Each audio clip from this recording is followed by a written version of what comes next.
Lain nga adlaw, lain na pud nga utang nga atong paninglon karong adlaw. Pero karong adlaw dili ta maningil. Mangita ta og tawo nga atong pautangon. Oo, sakto ang inyong nadungog. Mangita taron og customer. Atong ihanyag ning atong kwarta. Swerte na kaayo ni sila kay kwarta na ang moduol nila.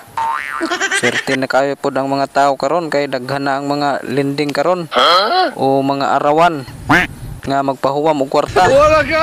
Basta mag-atang lang ka ng kalsada. Naanay mga kolektor nga mga agi diha. Wa gabae. Suway kuno mo og huwam og kwarta sa inyong silingan o magpahuwam ba na. Kung magpahuwam man gani na, magpa-interest pa na. Dagko pa na sila interest kaysa lending. Ingna kog bot-bot. Wa gabae. Pero malas tarong adlaw kay wa musugot si ate nga ato siyang pautangon og kwarta. Ingon man gud siya nga naapa ko no siya usa ka lending nga gibayran. So wa tay mahimo ana. Unya ani na lang kukutob. Salamat sa pagtanaw. Wa gabae.